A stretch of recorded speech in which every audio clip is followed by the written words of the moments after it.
Hey. Hey. Hello. Calling. Wow. Calling Chris Anderson in London. Shocking. And calling Rick Beyer in. Yes. London. London. Holy shit! That's really wow. It's cool. Yeah. Hey. I think the real me is in Wiesbaden today. And the real me is in Warsaw. Wow. So this is just get around. These are our avatars. That sounds so cool. Because we're so cool. We have avatars. Yeah. Welcome everybody to History Happy Hour, brought to you with the help of Stephen Ambrose Tours, historical tours, offering a variety of history tours in Europe, the U.S., and the Pacific. You can check it out at stephenambrosetours.com. That's exactly right. And whether you're watching live or watching on replay or listening on the HHH podcast, thank you for joining us. And today we have an encore episode on the battle for the Scheldt Estuary. And this is our, you saw us a few weeks ago, live. We were live together. Right, from London. It's very exciting. And now we're trying to hold on to the mistake. We had so much fun. We didn't want to break up the band and leave the studio. We are in the spacious London studios, and yet another one of the sets in the London studios that people haven't seen yet. Because they are so vast. Yes, they are. Let us know what you're where you're calling from and what you're drinking. And I should mention, Chris, that we appreciate our Patreon patrons. Very much. We want to thank everybody who supports us on Patreon, especially our top shelf patrons who are all listed here. And there's 2 spaces. Susan needs company. Susan has been down there all by herself for so long. We need somebody. We need 2 more people to step up and be top shelf patrons. Right. And if you do that, you could get a hat. Maybe. You will get a hat if you want one, a History Happy Hour hat. And you can do it by going to patreon.com/History Happy Hour. Indeed. And so, Chris, I'm sure we have lots of people joining us, but because we are today on the Encore program, we don't really have a way of checking that all out, but we should take this down so they can see us again. They sure you want to do that? You want to do that? See that we're together, and we're hanging out. And tell us a little bit about your Warsaw tour, since I know that people can't take it this year, but they can take it next year. Yeah, well, starting in Gdansk, where the first shots of the war are fired, and from Gdansk, all the highlights and lowlights in Poland, and then Krakow, Warsaw, Auschwitz. Wow. Cool things like the Great Escape site. Oh, wow. Yeah. Then finish up in Berlin. Oh, fantastic. Yeah. But where you're? I'm on the Ghost Army tour. This is the first time we've done it in 5 years. Do you remember where everything is? Barely. I mean, I think if you checked in with the real me now, he might be a broken shell of his former self. But we're hanging in, trying to make that happen. And we're going to Ghost Army sites such as places like Bettenborg, Battle of Brest, also where they got into a skirmish during the Battle of the Bulge, and all those places, but also places telling the larger World War II story. D-Day beaches, Bletchley Park, Foxholes and Bastogne. Places where the Canadians were. We have some fans. The Canadians are buzzing us now overhead. I think on the note of Canadians, I think, Chris, maybe we reached the point where we can stop talking and get on with the show. Let's do that. All right, give me a cue.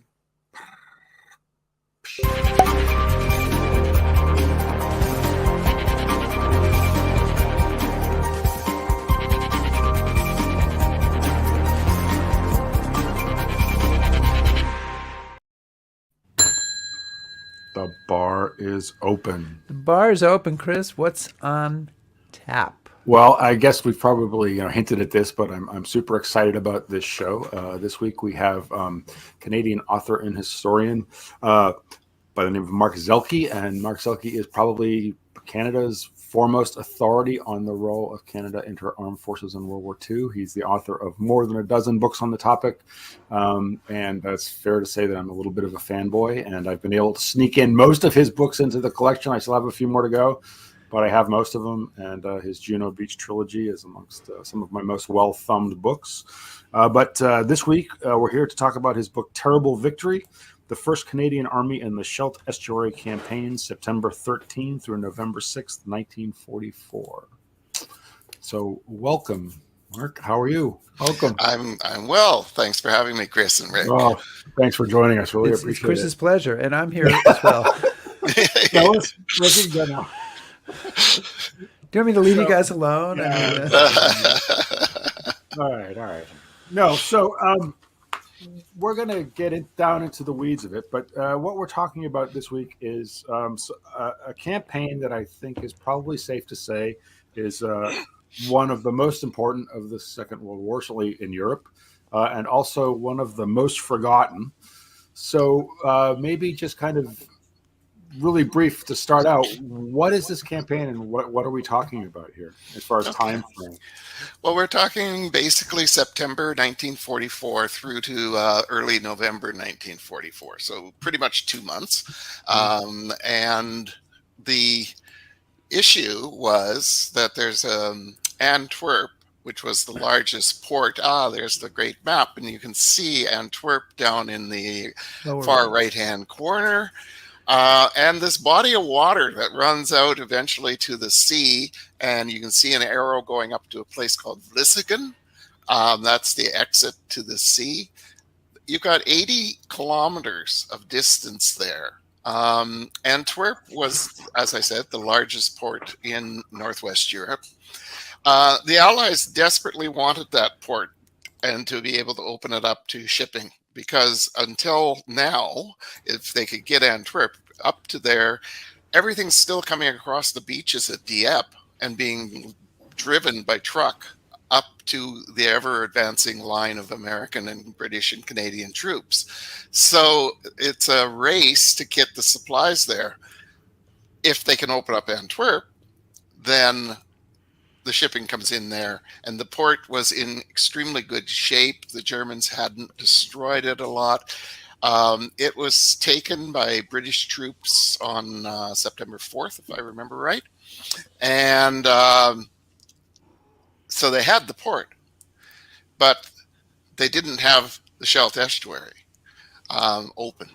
And the British, because of Field Marshal Montgomery, he decides he can do one of two things. He can clear the port and clear the estuary and get the shipping in, or he can proceed with Operation Market Garden. He can do one or the other, but he can't do both. So he decides, of course, to go ahead with Operation Market Garden, as we know, the famous bridge too far, and puts the British resources over into there. The American resources are brought in the form of the paratroop divisions. And he gives the job of clearing the estuary to the Canadians. The problem is we're actually still way down in France, taking the channel ports of Boulogne and Calais and Dunkirk and Dieppe and we're not really ready to get to the estuary.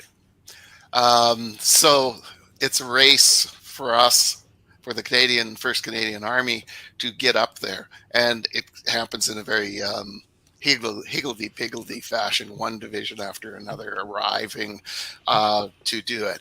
And so by the time the Canadians arrive, the opportunity to easily clear the estuary is lost, because the Germans realize just how important Antwerp is. They've got to keep Antwerp closed. So they're pouring their resources, particularly the 15th German Army that had been retreating from France, into that area to prevent the port from being opened. So that's the basic scenario that we've got. Right, you've answered my next three questions.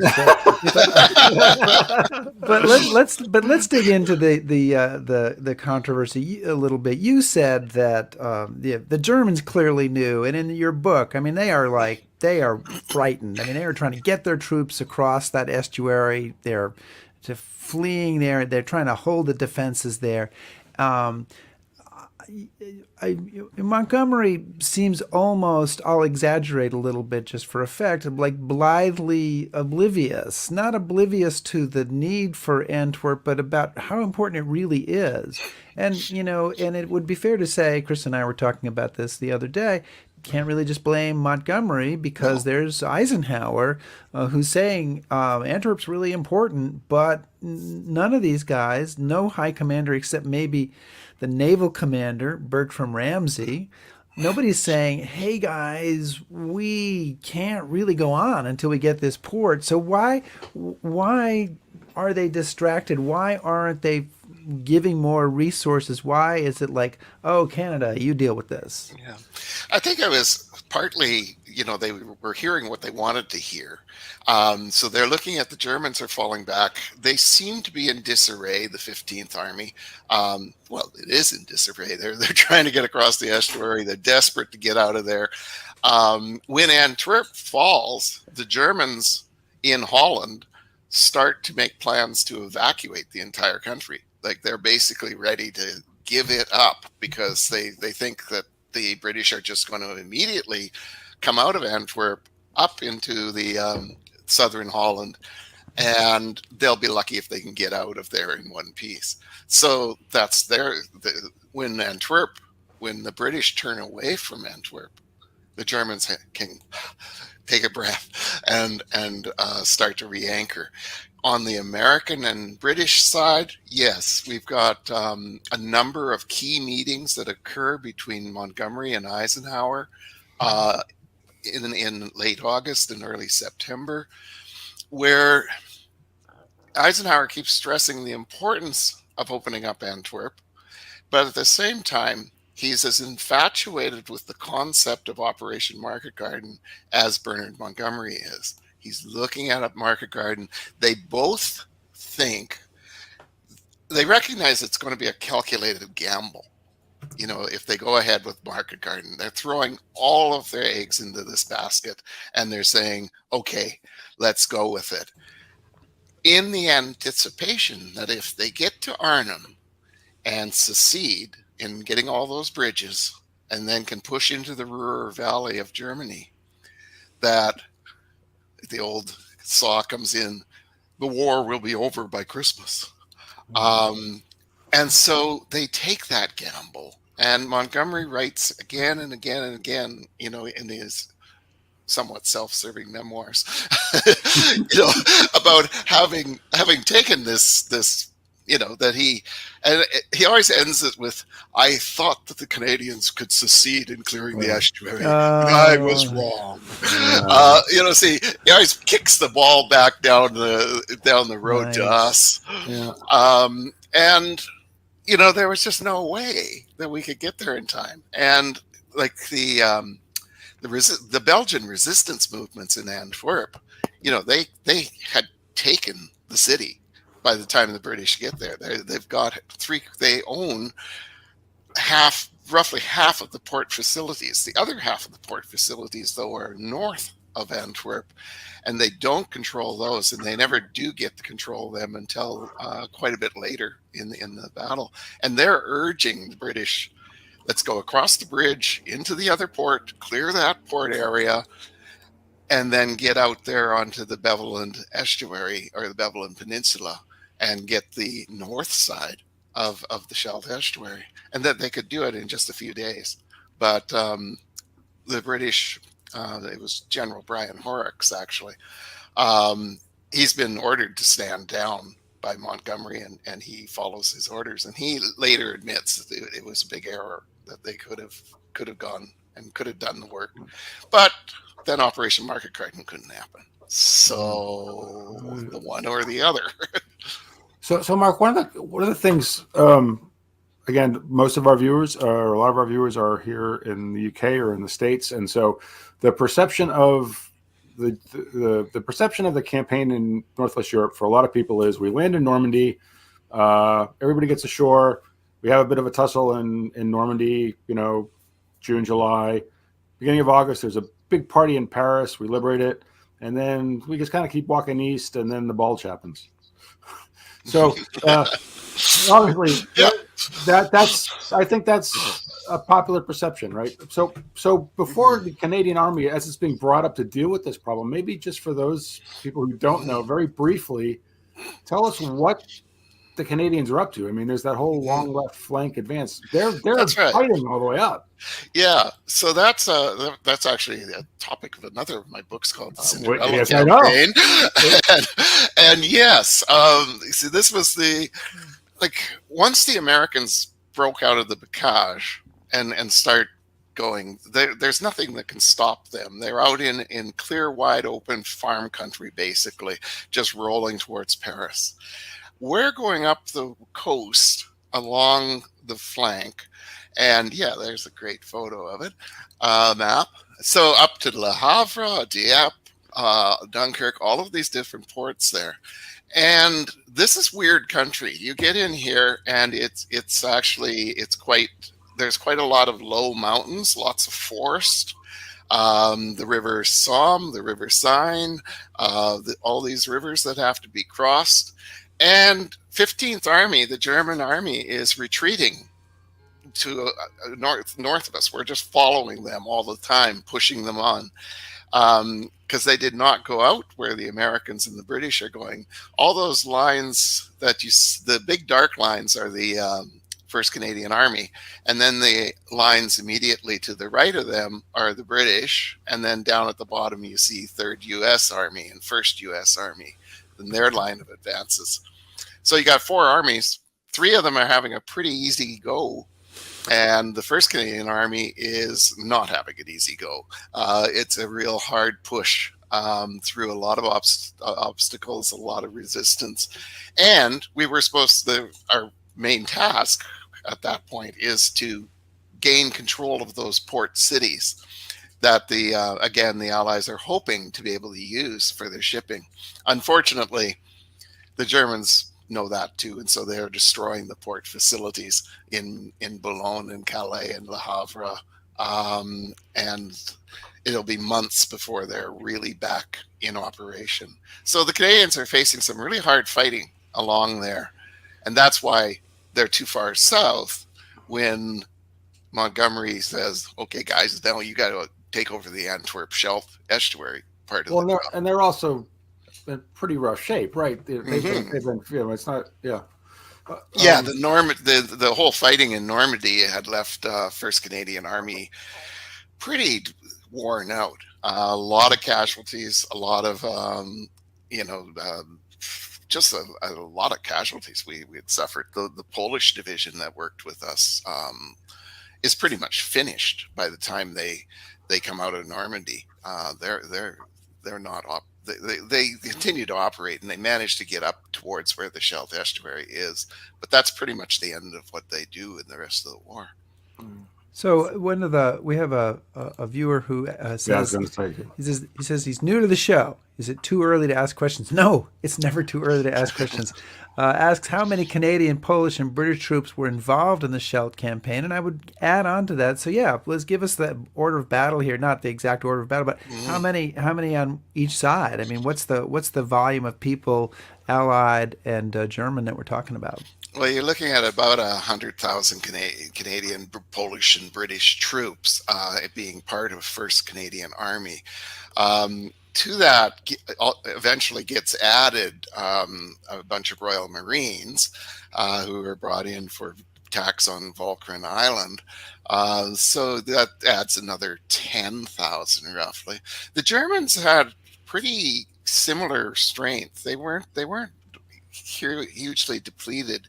They were spread out across quite a big chunk of geography, and so they tended to form battle groups, and that's the stuff that the Germans were so good at, is throwing together ad hoc units, and that's what they do the moment they get over on the north side of the estuary, is they start taking the units and throwing them together and saying, okay, we need guys over here, we need guys over here.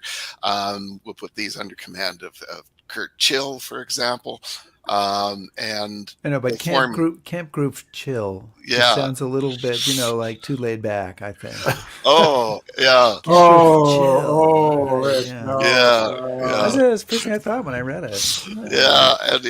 Yeah, they were one tough unit, because there was a lot of paratroopers in that one, and they were extremely heavily armed. That's the other thing the Germans had going for them in this Scheldt Estuary thing, is they fell back into their line of supply. So they have like an endless amount of ammunition and, Panzerfausts, particularly, Panzerschrecks, MG6, the MG42 machine guns, endless amount of ammunition for them.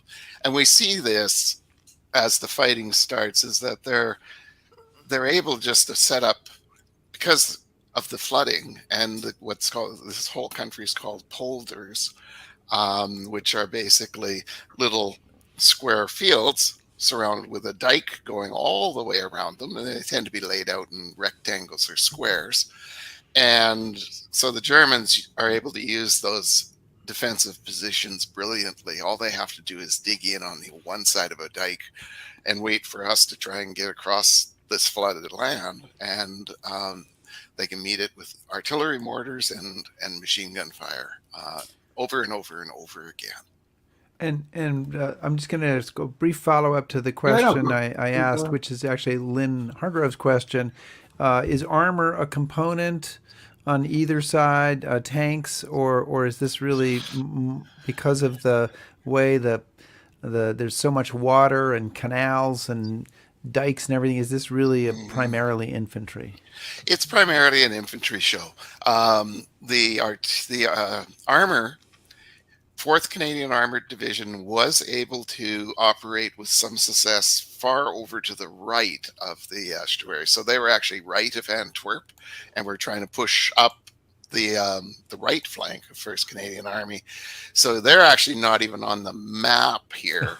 The 2nd Canadian Division is that green line on the far right. 4th Canadian Armored Division is to the right of that. And it's not good tank country, but at least it's not flooded. There are a lot of forests that they're fighting their way through, and woods and areas like that. So they're the only effective tanks, really.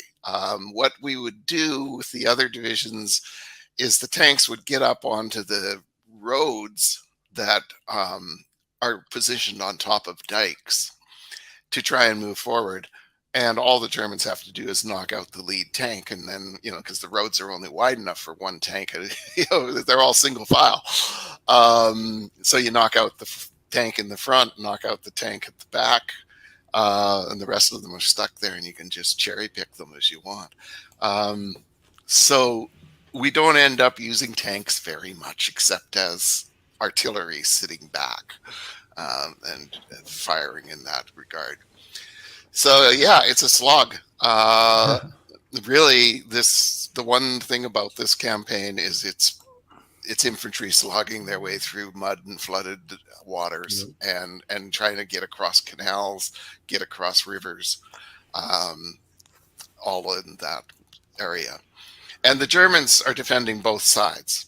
The south side, they create what's called the Breskens Pocket, and they're on that side of the estuary, and they're on the north side. So what we're trying to do is, the Canadians are you can see the pocket is down here on the bottom, and you can see the fighting there. It's all pretty much 3rd Canadian Infantry Division.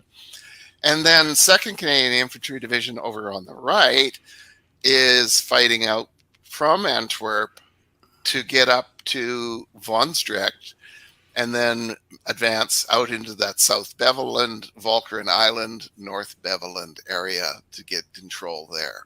So that's kind of the dimensions. And 4th Canadian Armored Division is to the right off the map, trying to get up to the top of that eastern Scheldt area that you can see in the map as well. They get up there, they'll choke off the ability of the Germans to withdraw from these positions. And so that's kind of the layout of how the whole thing goes. Okay. So Mark, I know this is going to shock most of our viewers, but there were general officers in the ETO besides Montgomery and Patton. So I know it's amazing. Perhaps for those folks who don't know, could you talk a little bit about some of the personalities that are leading the Canadian forces, and also talk a bit maybe about one of the other things that is a problem for 1st Canadian Army, which is a lot of the commanders aren't getting along so well. Yes. And how that might have impacted the course of events. Yeah, so 1st Canadian Army is commanded by Lieutenant General Harry Crerar. And under him is 2nd Canadian Corps commander, which is a Lieutenant General Guy Simmons. He's a Canadian. And then we have Crocker, whose first name escapes me right now, who's the first British Corps commander, General Crocker. Yeah, we'll just call him General Crocker. And yes, these are not happy guys. Crerar is a stickler for detail. And he loves detailed plans. When he would generate a plan, it would be hundreds of pages long. He was a micromanager. Simmons had no respect for him. Simmons thinks that Simmons is a lot smarter than Crerar. and so he doesn't have any use for him. Yet he's got the other advantage. Montgomery totally dislikes Crerar. He's been trying from the very beginning, even before the invasion of Normandy, to get rid of Crerar. He's done numerous times, probably about 6-7 different times. He attempts to get Crerar removed from command and to have Simmons become the commander. He views Simmons as a bit of a protege. Simmons himself views Montgomery as his mentor, to the point that he starts to wear a black beret, tanker's beret, the same type as Montgomery I love it. Loves to wear. Neither of them are tankers, but what the hell? They'll put on their berets and feel good. So you have that dynamic. Crocker is always on the outs with them all. He doesn't want to be there. First British Corps are basically. Well, come on, who does? Yeah, well, they consider themselves. First British Corps kind of see themselves as even more forgotten than the Canadians, because they're over here with First Canadian Army, and the rest of the British Army doesn't even remember that they exist, and they really feel this way. So they feel very left out. They had kind of a rough time in Normandy, and when they come out, they are in pretty bad shape. Because they're over here with the Canadians, they don't have much of a line on being reinforced. That's the last place he's wanting to send reinforcements, is over to them. So it's a tough deal. So there's a lot of ill will between these commanders. And then Crerar, who is under a lot of stress, understandably, he develops jaundice and is replaced temporarily because he's sick. So he's sent back to England to recover. And so the Scheldt Estuary battle is Guy Simmons's chance. He's now in command, and boy, is he ready to take that role. So he takes over control of the operation. Now you'll notice on the map that Rick put up that First British Corps isn't there. This map? Yeah. So the British are in such bad shape that they're basically sent over again off the map to the right to just provide a linkage between 1st Canadian Army and the 2nd British Army, who's much further off the map, engaged in Operation Market Garden. I've thrown up a different map, which has got a lot more arrows on it. So it's now that people understand the territory a little bit, maybe it won't be like, what am I looking at? Yeah, because it's a bit of a mess, I know, because it's showing all the brigade. And there's movements. The 1st British Corps all the way over on the right. That's right. So they're over there. Again, their job is to try and get up to Moerdijk, which you can see on the top right-hand corner via Roosendaal. And again, that's part of a blocking movement to trap the Germans that are in the Scheldt Campaign area, where all the many, many, many, many arrows are, and hold them in there. So that's what their job is to do, and it's pretty slow going for them because they don't have a lot of strength. And 4th Canadian Armored Division, you can now see to the left of the 1st British Corps, is going up through Essen and those kind of places, and to Bergen op Zoom, which is a major community in that area of the South Holland area. So that's kind of the layout, and you could also actually see the poles there briefly. We'll put it back. We want to see the poles. Back. So the poles are down there. They're going up first Polish armored through Hulst-Kielkijuit, which I can never pronounce, to Terneuzen, which is a small port town that they managed to take on September the 20th. That becomes important for what then is operation into the Breskens pocket that we call Operation Switchback. And because that can be the launching place for a small amphibious invasion that we pull off.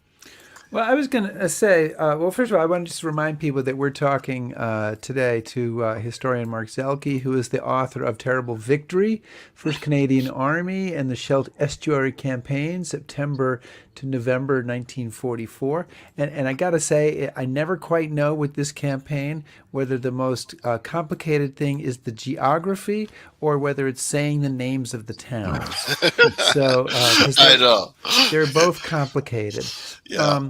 There's a lot of fighting, and the famous Canadian Black Watch Division is involved in some fighting that I'm sure will come up before the end of the hour in a terrible day known as Black Friday. But you just mentioned, there's an amphibious component to this, and I think in a broader way, water plays a big role in this campaign. Because there's an amphibious component because so many of these places are islands or causeways. And then we make the decision, we being the Allies, make the decision that we're going to bomb the dikes that hold back the water. There's another map here, and I apologize to the podcast listeners who are now screaming in frustration that they can't see the maps. We'll find a place to post them that they can see them. But it's a little bit complicated when you look at this map. But what you will see is that all of the kind of the sea is green, and then the more olive color, that's all land below sea level. So that when we decide to bomb the dikes and flood things, it becomes, especially there on Walcheren Island, it becomes a big factor. And then you also see some of the various, in this map, some of the various amphibious portions of this. So I guess talk about water. Yeah. In its various forms here. Yeah, well, it's, where this part of Holland and even Belgium is all reclaimed polder. What they've done is the Dutch have drained the seawater away and by building dikes and then basically pumping the salt water away and creating farmland. And the Dutch have a saying for this part of Holland is that God created the world and the Dutch created Zealand. and it's something like that. I think I got the saying slightly wrong, but anyway. But yes, so Walcheren Island, that big one that we saw, the Simmons is again a major lead on this. The Germans have, this island is incredibly heavily fortified. If they have gun positions all along the coast, facing out to the sea and also into the Scheldt Estuary.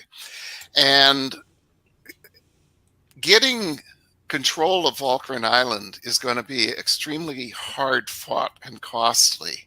The Allies know this. They've been doing some studying on this. And so Simmons, with the authorization ultimately from Eisenhower, because it's a big decision, they decide that what they're going to do is have the RAF and the U.S. Air Force bomb the dikes and breach them and flood the island. And that's exactly what happens. You can see the flooding there. This has the effect of isolating the Germans who are in their positions.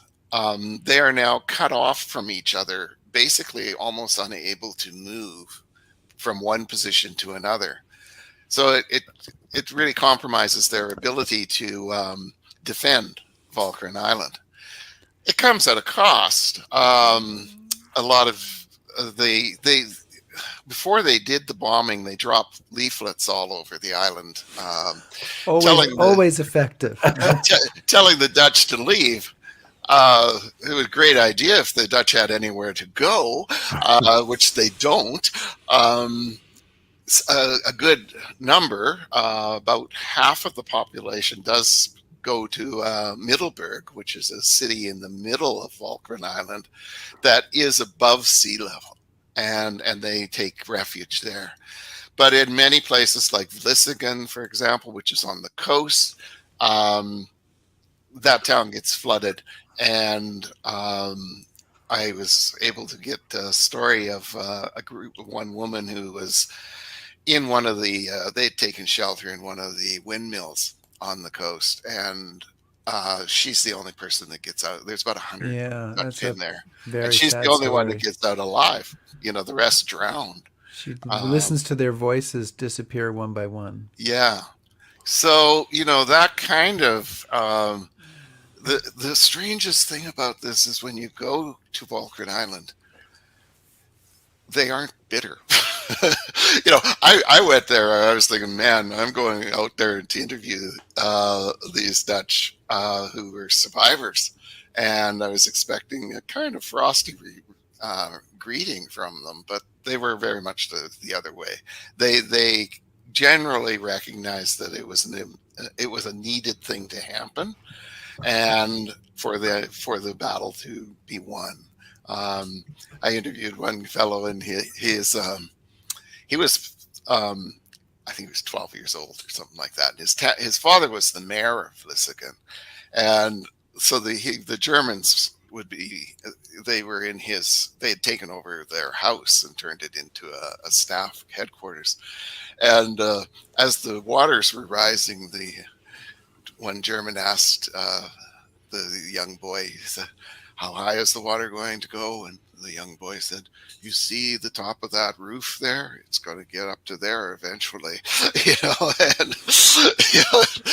which it wasn't going to do. But he's putting the fear of God into these guys, because most of the Germans there were not coastal people. They came from Bavaria, I believe it was, and so they didn't know anything about the sea, and but they were cut off, and they couldn't fight effectively. So that enabled the attacks on Walcheren, when they occur towards the end of the campaign, to be able to be done by amphibious forces landing on the North Sea side. And there's a photo of this is Marine commandos going in to attack there. Vlissingen is just over to the left of there. And then the Canadians, we advance up what's called the Walcheren Causeway that comes off of Beveland and into Walcheren. And that's a huge battle, and somewhat the subject of a kind of odd Dutch recently made movie called The Forgotten Battle in English. This is a painting, I think, you sent us of the battle. That's right. This is a painting of the Calgary Highlanders advancing along the Walcheren Causeway. And that causeway is completely changed now. It's much, much, much wider. You can't get the same image of it. But the Germans, you can see in that painting, they've created fighting positions, dugouts all along there. It's a killing ground. And Mark, as you're talking about that, we have Norma Graham, who's clearly a big fan because she's read a lot of your books and is commenting a lot here. Says, please mention Ross Ellis if possible. He's involved in the fighting here on the causeway, I think. Yes, he's the commander of the Calgary Highlanders, and he did not want to do this attack. But when they were given it, he leads it very well. They do get to the end of the causeway in a crazy advance. where they're basically just running down the road and get to the end of the causeway despite heavy fire from the Germans. The Germans are actually firing 88 millimeter rounds straight down the causeway. At one point, the rounds are hitting the ground and pinwheeling because they're armor piercing. So they're just going right over the heads of the Calgary Highlanders. So they get to the end of the causeway, but they can't hold. They eventually have to break and withdraw. And Ross Ellis remains a huge hero figure within the Calgary Highlanders. They actually have a memorial lecture in his honor every year.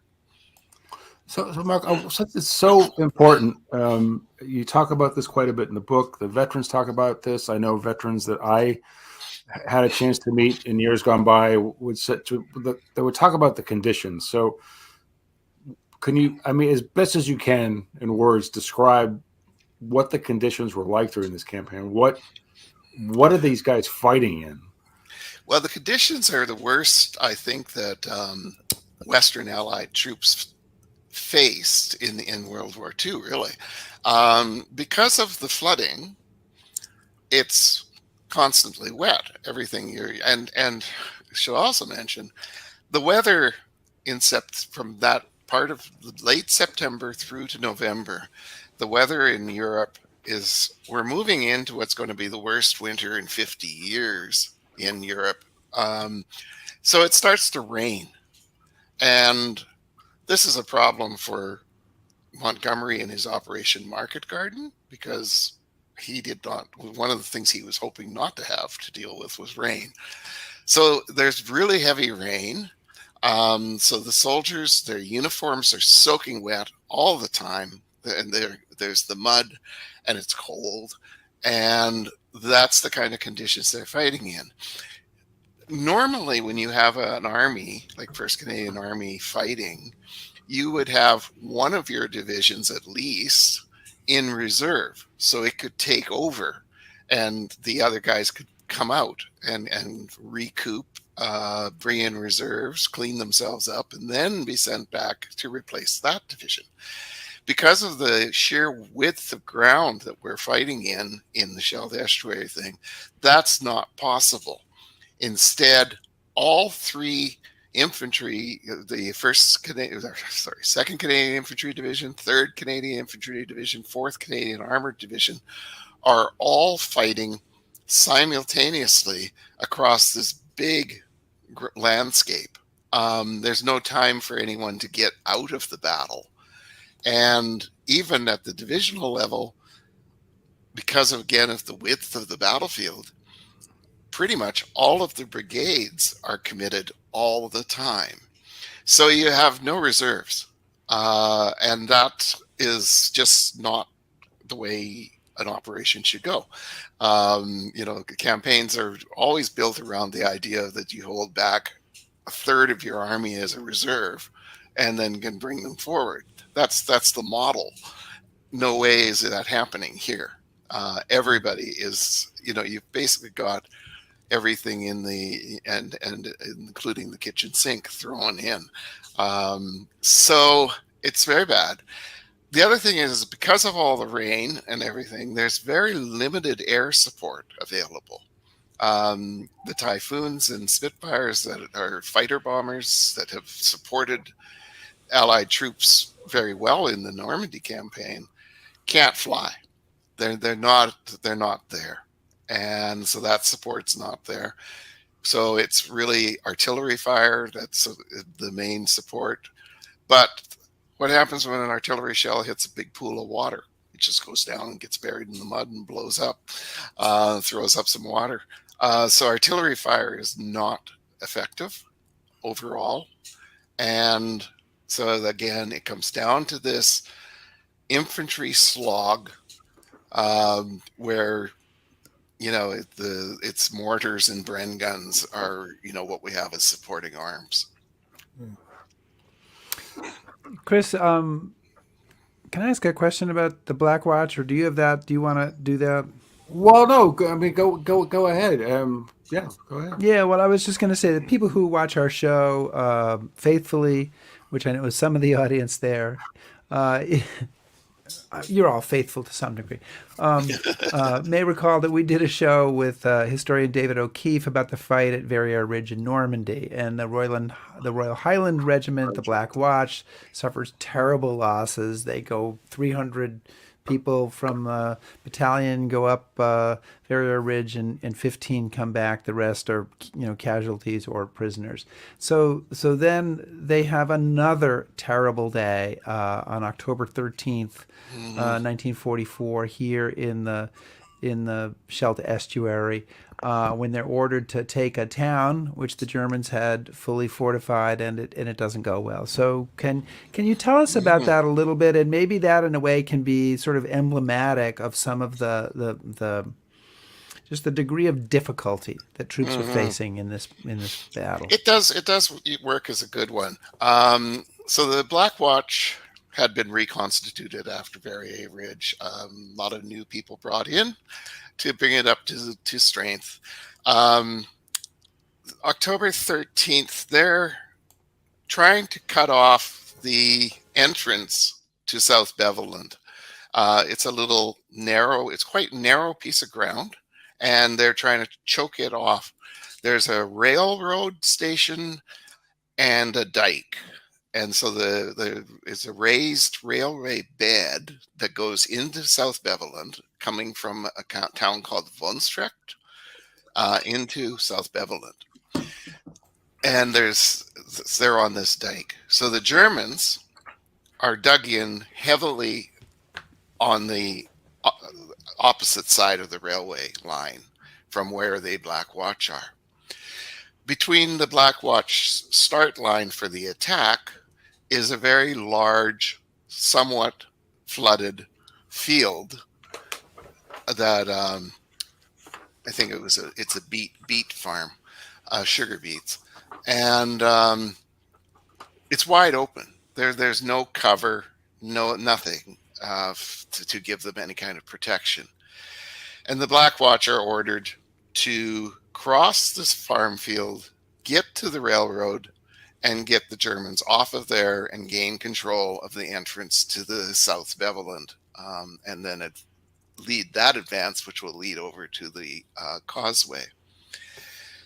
The attack ends up going in broad daylight. There's 1,200 yards of open ground to cover, so pretty close to a mile, eh?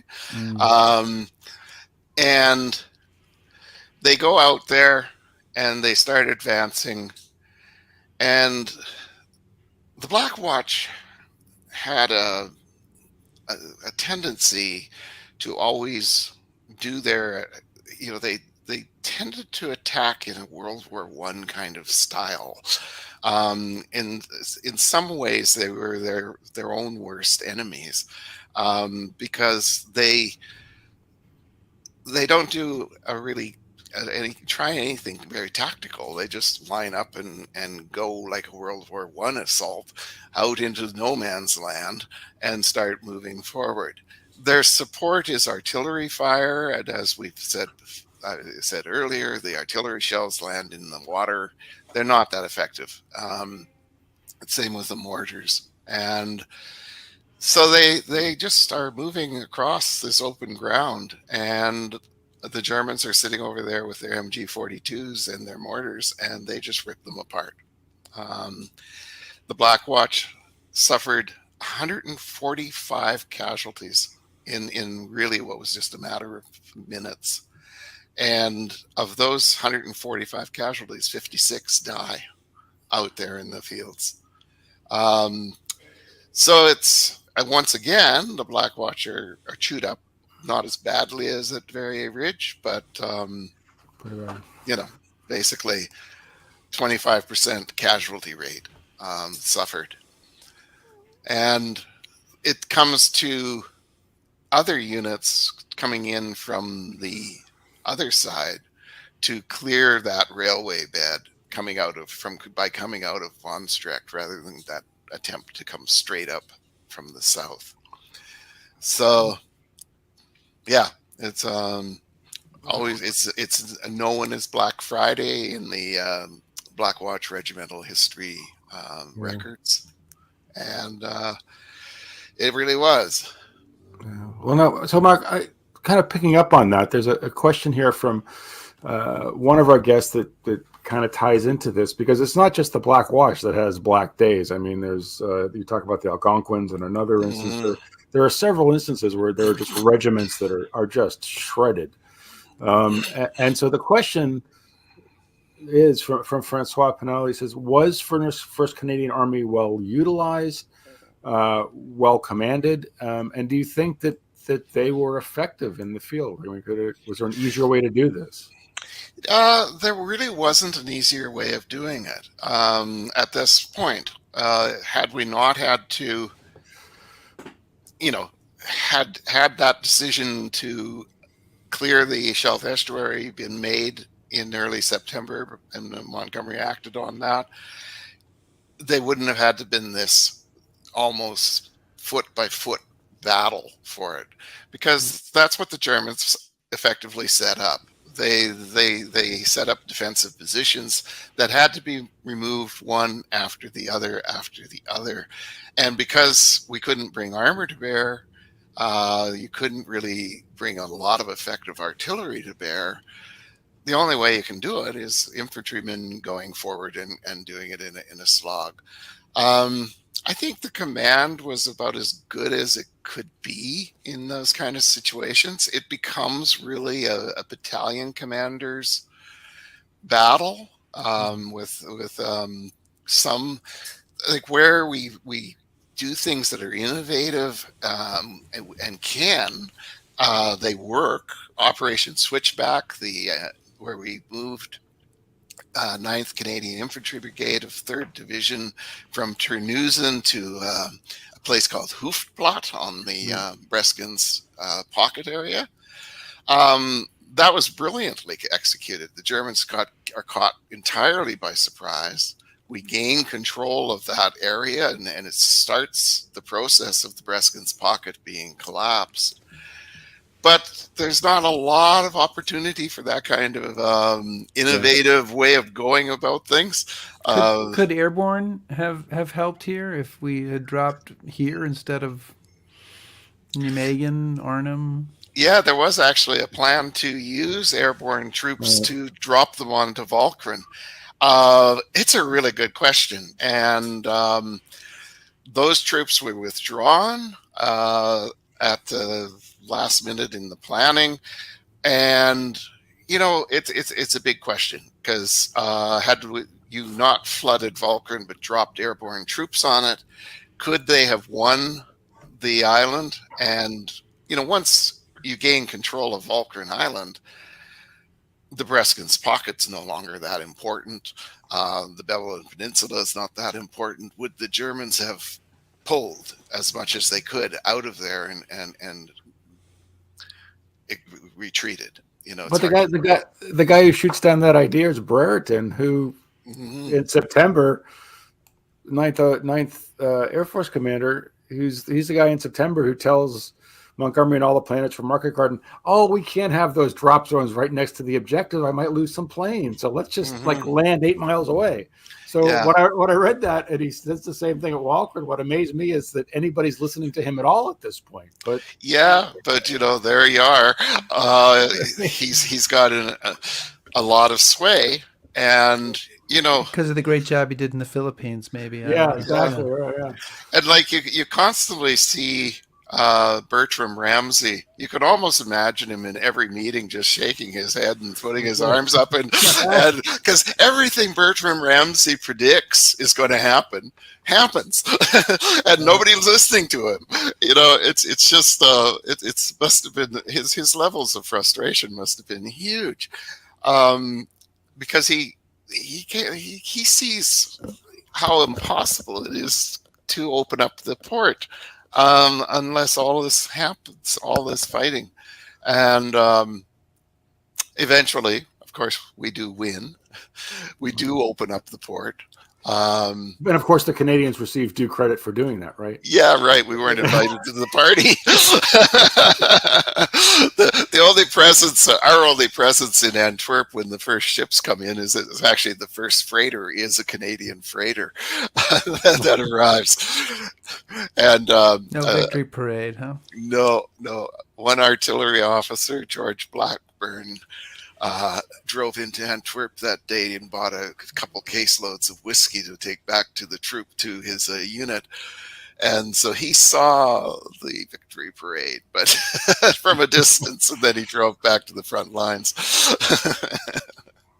Wow. Chris, you got one more in the barrel? Well, yeah, I just, Mark, since I'm kind of throwing a softball up in the air here, but as you're doing all your research, I know Rick and I spend a lot of our times traveling, going to the spots where things happen. I know you've led tours to various battlefields, just because it certainly helps all of us. Maybe you could talk about how important it is to actually go to the places that you're writing about, to see the ground, and what impact that has on the work you do. Oh, it's huge. Like the Scheldt Estuary battlefield, I actually really like visiting that one, and we're actually going to be taking a tour in there in September, called the Cinderella Army Tour, and we're going to follow the Canadians all the way from Normandy up to Holland, but Chris, you may have to quit your job. Yeah, I know. I'm going to take this tour. I'll trade you a band of brothers for Cinderella Army. Yeah. So it's that battlefield particularly, you really appreciate the difficulty of the polder country when you're actually standing at the Leopold Canal, for example, or at that field where the Black Watch were shredded. It's when you stand on the Walcheren Causeway, which is 4 times as wide as it was in World War II, you can still see what it would have been like. And then you see the batteries on Walcheren Island. There's dozens and dozens of German bunkers still there. You can really get a sense of that battlefield. As you know, as well as historians, you got to visit these battlefields to be able to write about them effectively. And you can tell when somebody's writing about it who hasn't ever seen it. It just, there's things. Even when the battlefields don't look like what they did then, you can still reimagine them. Or sometimes you get 2 historians with 2 compasses that don't point in the same direction. That can never happen to us, right, Chris? There's a magnetic force field in certain parts of Quebec. I think there was they had some kind of lab with a super magnet nearby, but that was in Quebec. So, Mark Zuehlke, thank you so much for joining us today. And I want to thank everybody who watched as well. We had a lot of great comments in the comment pane. We couldn't get to everybody. Great comments and questions from a very engaged audience. Mark Zuehlke is, as Chris, whoever my co-host is, as Chris mentioned, Mark is the author of an entire series about the Canadian Army in World War II. But this book, Terrible Victory, First Canadian Army in the Scheldt Estuary Campaign. But as Mark's got many books, you should check them out, and they are very good and very popular, as they should be. Let us know if you'd like to have Mark back to talk. Yes, give us a shout right now. Leave us a comment if you want us to bring Mark back, because we would love. Mark, if you come on the show 5 times, you do get a hat. So no one's quite gotten there yet, but we have some front runners. You could compete in that. Okay, I want the hat. All right. Thank you so much for joining us. Mark. Okay. That was good. That was awesome to bring back the show on the Scheldt Estuary, and a fantastic guest, one of Canada's Canada's greatest